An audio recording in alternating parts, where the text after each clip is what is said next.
Jocelyn, it's nice to see you. Sid HIV, namaste. Welcome everyone dropping in. Deborah coming. Beautiful to see you, Miss Deb. Sarah B. Wow. Jocelyn, I just glanced at your profile piece about projections. I'd love to come back and look at that piece, my sister. So I'm just waiting for Dr. Carpenter to join us. Thanks to everyone that's chiming in here today.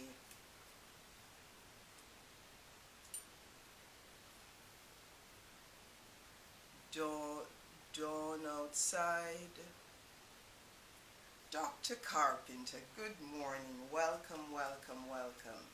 It is a joy that you are here, so we'll just wait for you to request to join.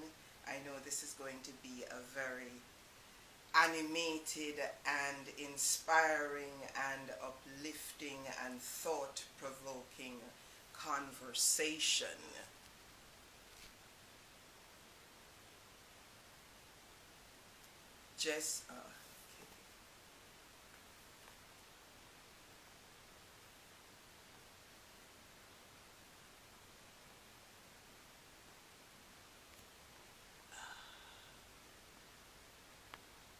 What should happen is you should be able to press request to join conversation.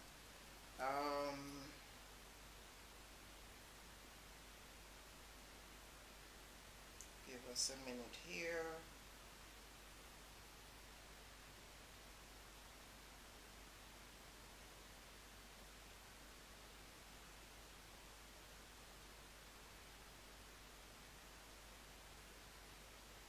Okay, so you should have received that.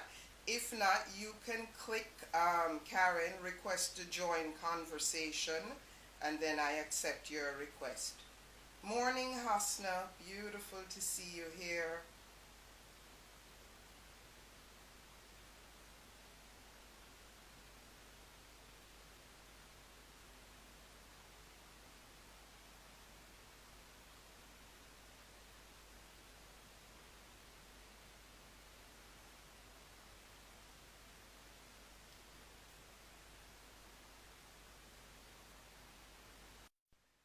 All right. So we're just waiting for Dr. Carpenter to come in. Dr. Carpenter, good morning. How are you? Can you hear me? You. Most definitely, I can hear you well. Are you hearing me? I can hear you loud and clear. Thank you so much for coming on here. It's my pleasure. Excited. I was trying to be technologically savvy and bring you in on a larger screen. But the request was showing on the phone, so I had to go back to the phone. No worries, no worries. I must confess, as I was preparing this morning, my heart was going like You're this. Like... I'm as nervous as I am excited. That's a good sign. Yes, which tells me that the topic that we're dropping into today is one that means a lot. You know, there's so much dialogue happening in the sphere at the moment. And one of the things I want to sort of put out there at the start, especially coming out of a conversation I had this weekend, is that there is a lot of justifiable and righteous anger in the sphere. And so one of the things I'm really encouraging is that we find a safe container to express that. Because if we're fast tracking to healing, as it were, we miss a big piece of that picture. So one of the things I set out to do is to create that safe container where people are able to share without judgment. Yes. I ran a workshop a few weeks ago, Trust, Truth, and Dare, as well as in my women's circles. And I have been meeting a lot of people, sisters especially, who are either of mixed heritage, like you, they've given birth to mixed heritage children, or they're trying to navigate themselves through mixed heritage relationships. Yes. Yeah, so I just wanted to really take some time and unpack that. And I listened to a service this morning before coming on, and one of the things Osteen spoke about is that as we use words, and I know you're a wordsmith like me, words sound power. One of Yes. the things he invited us to do is let us not just use the words to describe the issue, but let's use the words to change the issue. Okay. Yeah. So with all of that Well, said, multi-ethnicity. and I want to go back to your opening comments, because I too sensed and felt a sense of gravitas about having this conversation responsibly, because I Yes, think it's important to do so responsibly. And so I probably began thinking about our particular engagement, not just a broader context, but much earlier than I would with other conversations where I think, oh, I've got that part and I can just, oh, this is easy stuff. This is what I do every day. Because I think it's really important. And I think the first thing that comes to mind, and perhaps what Osteen said is maybe reflective of this, but I'm thinking more of Brené Brown and her speaking about what is the story you're telling yourself.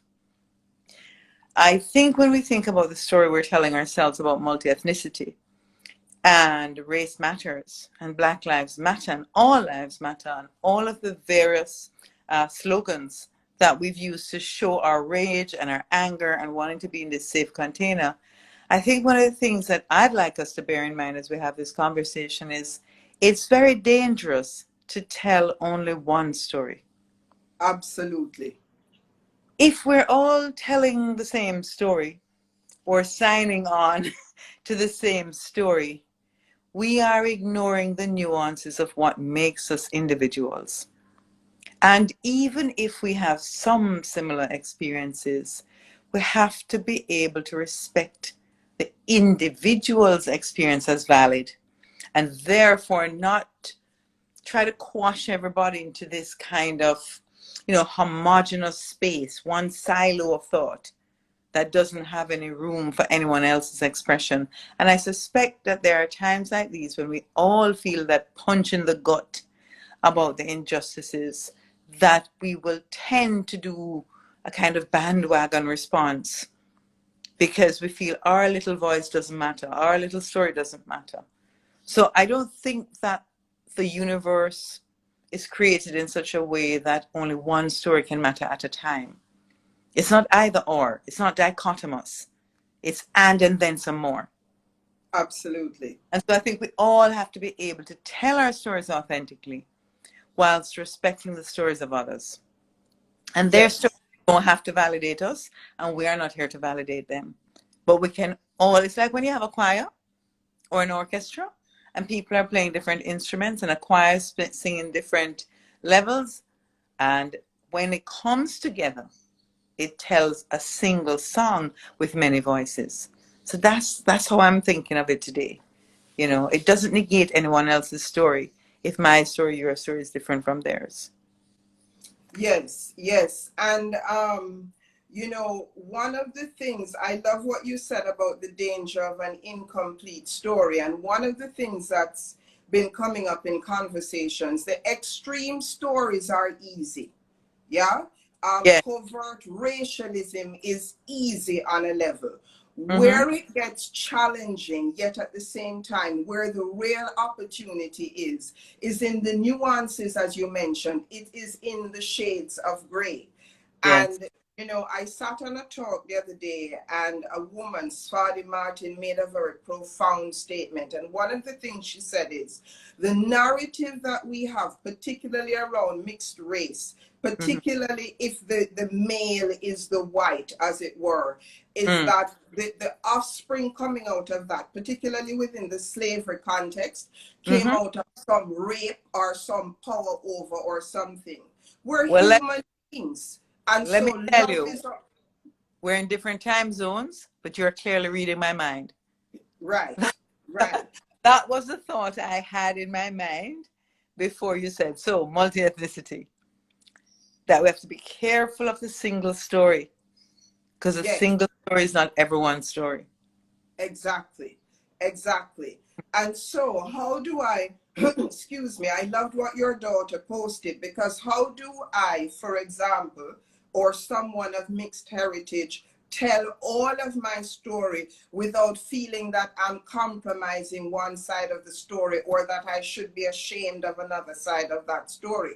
How do I show up fully as that human being and feeling fully self-expressed on all sides of the equation? Yeah. And I think it begins with recognizing, if we are the offspring, it begins with recognizing that I'm not my parents. Wow, that's huge. Either of those people who may or may not exist in a polarity, in one of those polarities that we're designating what I am. I think I'm raising my own consciousness by saying designated white or designated black. Because no one gets up and designates themselves white or black. It's an othering. Someone has Yes, to be as different from them to designate who you are. And I like the term designated black, designated white, because it is an abstraction. No one is white, no one is black, and I am not a color. And I refuse to be branded as a color, because that objectifies me. That reduces me to that irreducible, manageable thing that you can just stick in your pocket and forget about. So I'm not going to use a color to describe myself, because it actually does not describe a person. correct, And correct. that's my challenge. And Nadine, I've had this challenge for a long time in terms of how do we express that ambiguity? Neither one or the other, both and more. And I think that's the challenge that we have. So this thing about, I was listening to the news this morning, you know, and black people and brown people. No, I'm neither black, brown, green, pink. I'm not a color. I'm an ethnicity. I'm a heritage, as you've used. I am a person who comes from a geographic location. But the notion that race can amply describe someone when it is a constructed category is a challenge for me. Yes. And as one famous writer said when writing about gender, not about race, that as any 6-year-old child with a set of Lego blocks knows, anything that can be constructed can also be deconstructed. Wow, that's Yes. big. Anything that can be And constructed can also be deconstructed. so my deconstruction of that designation is refusing myself to use something that has no reality. Yes, No yes, reality, because you cannot test my blood and say, oh, this is a brown person, this is a green person. You may even do the ancestry.com thing and find out where geographically I might be placed. But that doesn't tell you about who I am, because lots of people are geographically placed in the same place, and some of them are exceptions to the rule. yes, yes. We have a comment. Sorry, go ahead. Yes, go ahead, go ahead. We have a comment coming in here from a dear sister of mine, Hasna, and she says, we each should recognize and fully express our various stories without a need to validate the story of Of another. others, absolutely. And so when Yes, you ask that question, Nadine, about, how do I express as a child, not myself, but my child, for instance, who they see themselves as, we also have to recognize that for some of us who live in the gray area, who live in the ambiguity, so the designated gray area, let me say, some of us are who we are depending on where we are. And that the designation, which originates from the onlooker, it's the gaze of the other that designates me. I don't designate myself. I'm simply living my life. The gaze of the other, depending on where the other is from, will be different. If I'm yes, in Canada and I'm going through the mall, which happened recently, as recent as a year ago, Ethiopian women ask me where in Ethiopia I'm from. Yes? And these are people who yes, originate from Ethiopia. So the other is always the one trying to designate to you a category. And when I say to them Jamaican, they cannot think of Jamaican as any kind of racial group. They may know that a majority of Jamaicans are of African descent and come from the Gold Coast, But beyond that, the concept of Jamaican and me doesn't match for them. So that's confusing. And then my daughter... Chandra, I'm glad you're here. Welcome, sister. Sorry, I was just welcoming a sister. Yes, yes. My daughter, who visibly is different from me or my son, also saying Jamaican cannot resonate for that Ethiopian. Yes. And they recognize that when they say they're Ethiopian, it's not a racial category. It's a geographic location. So they're not being designated. They're actually from Ethiopia. My Jamaican as valid and authentic. My daughter's, my son's Jamaican is as valid and authentic as their Ethiopian, because it's not a racial category. Yes, yes. You know, I'm thrilled that you obviously brought our birthland into the context, because one of the things I've also reflected on throughout my life is, what do we mean when we say out of many one people, which is our national you know, motto? And then I flip it and I go, out of many we are one, you know, one human being, as it were. So talk to that a bit for me, please. And it's interesting that you mentioned that, because, and here now I have to do some tooting. So toot toot. It's interesting that you mentioned that, because our upcoming book, Professor Devonish and myself finished a book in December, which comes out on the 24th of July from Palgrave Macmillan. And the name of the book is Language, Race, and the Global Jamaican. And there is a chapter that's called Out of Many. Yes? And it challenges the notion of those people who put that slogan together. It was actually a very popular slogan for countries at that time who were newly formed. And the Latin version is et pluris. Yes? So of all people coming together as one nation is what it meant. When we say out of many one people, our parliament at the time, our newly installed parliament in the 1960s, early 1960s, would have represented a colonial takeover, if you like. Those persons who were closest to the colonial ideal, who had been schooled in Britain, who could give Britain the continuity of this colony, which is now becoming part of a commonwealth.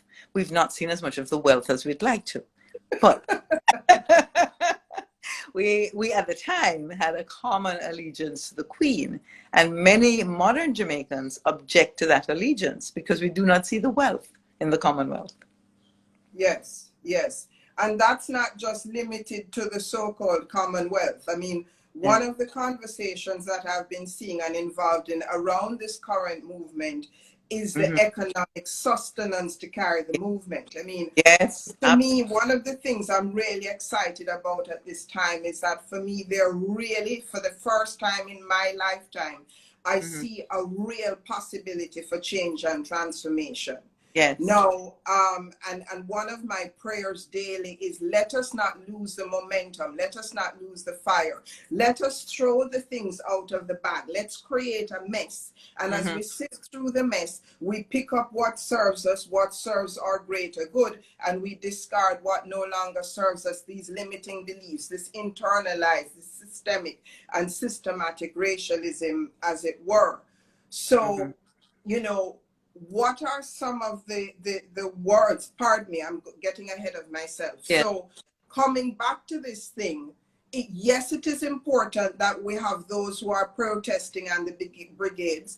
We also need our thought leaders, those that are able to transform, you know, what's happening up here. And then we need our reformers, our strategists, to take this to the level of government where things change. And part of the way that we do this is that we need to have money. This thing. And so one of the things that, you know, not splitting, but it's something to note, is that we have to start supporting our communities, spending our dollars in our communities, and communicate and contributing to causes that's going to bring this to government. All of us sitting down here going blah, blah, blah, really is not enough. So I think about the money issue because it's a real issue, and I have been thinking about the economic implications. I've been thinking about the economic implications for those persons who are small business owners, perhaps even the same minorities that the protest is to enable, yes, who are now locked out of their businesses post-COVID, because COVID is a catalyst for what is happening now. And I heard a Oxford graduate speaking on BBC just this week, and he expressed it beautifully. I think he's Ghanaian originally. He's one of the, I think, Rhodes Scholars. And he said, the reason this thing has a connection with COVID is because COVID was that indiscriminate death of anyone, anywhere, and everywhere. There was neither rhyme nor reason. And everybody agreed around the world to sacrifice freedoms in order to get rid of COVID. And here we are fighting the fight against this unseen enemy that could destroy the entire species, the human species. And on video, we were watching one human being extinguish the life of another while we're fighting. He said that's how he explains the catalyst. And I think that is super powerful. Absolutely. In the midst of fighting for life, we watched on camera. I mean, there are so many symbolisms in that, you know, because COVID firstly allowed us to pause. It's not, you know, many people, including people listening on this, all of us have said nothing is new under the sun. Yeah. The fact is that we were, someone is asking if we don't think it was planned. I suppose that's one thought. What was planned? Be it the COVID or be it the racial thing, whether or not it was planned. And so this is confluence of the two things, however, was not planned. Whichever one is thought of by the listener as planned, the confluence of the two things was not planned.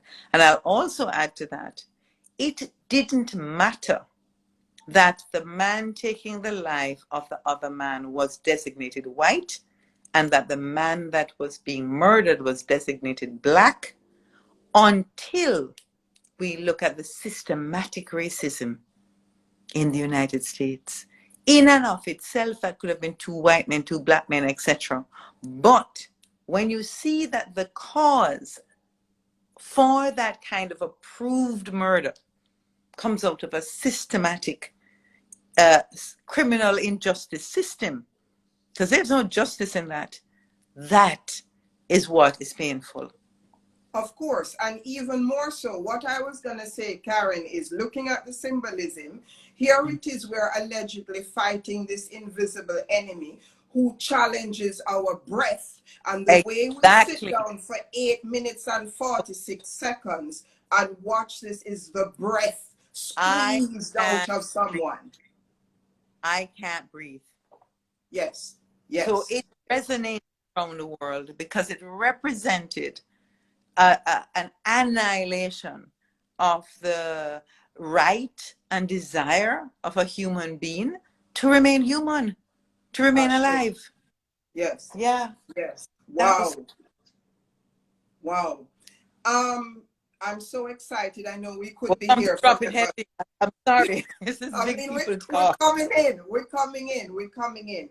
So one of the things I remember I said to you is, my goodness, I am slightly, and I said this very tongue in cheek, I am almost relieved that I'm not in partnership at this time, and certainly not in a partnership with someone that does not share my ethnicity, because that must be a challenging place to be. Now, I know we have some listeners here who are in that situation.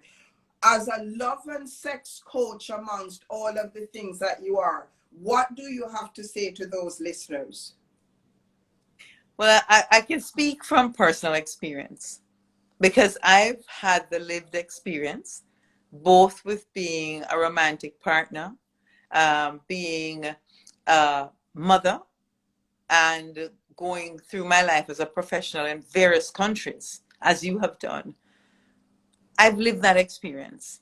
And whether or not your partner is someone who's conscious, living consciously, someone who's aware, someone who takes these issues seriously, you are going to have a continuous experience. It's not a one-day experience of, oh, we've settled this, let's put it in the bottom drawer, put it down with granny's linens and thing. This is something that confronts you every single day when you're in a multiracial, multi-ethnic relationship. So it's not a new position for me, per se, having always been very much an activist and very much a feminist and an existential feminist. My very existence, my very choices have to be conscious. So Absolutely. that happens for those of us who found ourselves in those relationships, and we recognize, especially when the children come along, because you never know what you're going to produce. It's always a surprise. If you had sent me into the nursery to pick a child, my daughter would not have come home with me. I had no recognition of this person until they could prove that, yes, there was an independent witness. My mother was in the room. They could prove that this was a child.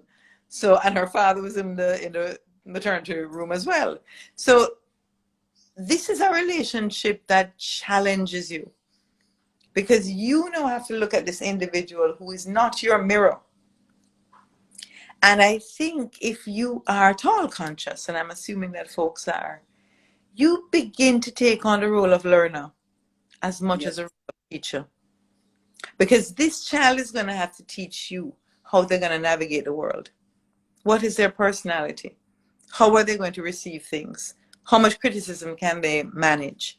How do they bear up on the circumstances that are trying? How do they express their joy?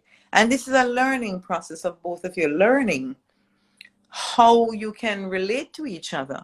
And you have to genuinely negotiate that whilst in the context of a bi, tri, or multiracial relationship. Because when she's with one parent, she's viewed one way, and when she's another parent, she's viewed another way. Yeah? So that is it's a dance. It's a dance. It has to be choreographed. Yes. You know, I was thinking earlier on, it is in these moments that we get to practice love in its highest sense, as it were. Where we can see that if once we're standing in a place of love, then all things are truly possible. And I was speaking with a dear friend of mine who came to visit last night, talking about, you know, this notion of love. And I said, one of the things he said to me as people of color, as it were, he said, you know, he was talking about himself personally and some relationship issues that he's dealing with. And he said to me that one of his challenges in relationships has been that oftentimes he feels that his partners do not understand the depth and the expression of his love. And I went, whoa. And I said to him, and I said, if we take this into the context of what we're living in globally, there is a depth of love that we must have felt for us to survive, overcome this abhorrent system that we're still talking about centuries later. It is a level of love for which there are no words. It makes you understand the capacity of the human being for survival. And make no mistake, it's happening to other groups of people too.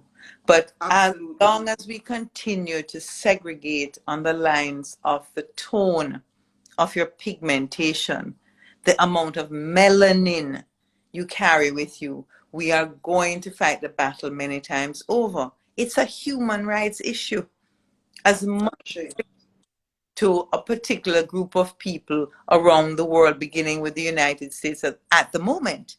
But if at the end of this, we only rectify that issue, we have not achieved the humanity that is possible. Absolutely. Absolutely. Absolutely. Wow. Dr. C, you and I mean, I feel like I only started to speak to you 5 minutes ago, and we are at the half an hour mark. Anyone that's listening, do you have any questions that you would like to raise? There are two things I would like, well, a couple of things. One of them that we didn't touch on, Karen, is this issue of shame. Because shame has come up a fair bit in the dialogue, particularly as we're encouraging people to speak truth. Yeah. Yeah. And we experience the shame because we feel we're going to betray someone, even if that betrayal is of ourselves. So we're talking about multi-ethnicity. We're talking about designated race. And does my daughter, who ironically is much paler than her brother, who is seen as Italian in Europe, nobody questions whether or not he has a black mother. And he doesn't deny it anywhere, right? Because he's the one who's always putting up the photos, etc. And yet she's the one who's a designated black in the particular part of Europe that she lives in. And it's curious that she has had to step forward and say, well, why is everybody reaching out to me and saying, sorry, what am I supposed to feel? No, if she wasn't centered, she would feel shame. Yes. She would say, am I denying my Wow. Am I denying my mother? Have I been masquerading? But she had none of those issues. And it came under that same banner, Nadine, that you and I share, which is Jamaican. Yes. She said, Yes. I had not been brought up in Jamaica at the time that I was brought up in Jamaica and then transferred back to Europe. I could not have the center that I have this minute to speak up and to answer. So whether for good or for bad, those people commiserating with her and saying, apologizing to her for her designated blackness have actually taken the cap off the volcano. And she wrote a full letter prior to the one she wrote about ourselves. And she simply said, I've acted irresponsibly on my side because I've been involved in a lot of frivolity that has nothing to do with human rights. So here goes. I'm cleaning up my site, and from now on, here's what I'm putting forward. Since y'all think that I'm here to represent black people, let's talk about it. And so the conversation began, and I said to her, you need to do a hashtag I am the diversity. Yes. So that's our shared hashtag, I am the diversity. The shame is because we feel we're betraying someone. Wow, that is a huge distinction. Thank you very much for that. And also what you said, I mean, Jamaicans, as we know, are some, I would even place a bet that we're some of the proudest and most patriotic people on the planet, because I left Jamaica at 16, and so there's a foundation that I have in being Jamaican, especially in those formative years. And I remember one of the points it became so in my face for me was earlier on this year while teaching at the South Africa Spirit Festival. I'd say 3,000 people were at that festival, 95% of them black. I think I was one of 2 black presenters. And I remember just before I was about to go on stage, excuse me, I was standing at the corner of the stage quietly holding my meditation. And a man comes up to me, a white South African man, and he says to me, are you the next presenter? And I nodded my head and I said, yes, I am. He says, you walked in here like you owned the place. And I smiled and I said, well, I used to get that as well when I was teaching in university in the UK. And I would get that from people who were also designated black. And my answer would be the same, because I'd be first puzzled that they would have an issue. And I would say, well, you see, the difference between you and I'm a Jamaican. Yes. So we run things are run we. Exactly. We do have a very proud center. But I'll also say, Nadine, empirically, in the last census, which was 2011 in Jamaica, most respondents put down as their ethnicity Jamaican.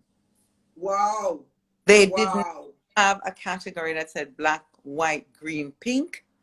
They said Jamaican. And so that label Jamaican, like Ethiopian, like Ghanaian, has now come to represent how the bulk of the population see themselves. So they're not seeing themselves along racial lines, they're seeing themselves along geographic and national lines. Wow, thank you. Yes, and just to conclude, you know, the danger of the single story, the danger of the bipolarization is that it really oversimplifies the dialogue. It robs the dialogue of power, and the richness, and you know, the richness and the shift lives in being able to integrate those, as it were. You know, And so I am because it also makes those of us who feel that ambiguity, live that ambiguity, it makes us invisible. yes, Render yes. a whole set of people invisible. Absolutely. Absolutely. And we're here and we're in your face and we're committed to change and transformation. Dr. Karen Carpenter, I cannot thank you enough. It is a joy and a privilege. I know that we'll be doing more of these. For my listener, you can follow Dr. Karen Carpenter on Instagram under Love and Sex JA. You know where to find me, Universal Empress. Committed to transforming lives one breath at a time. Thank you. Absolutely. Selah, namaste and have a beautiful day. You too, darling. Love you loads. Thank you so much. Okay, bye-bye.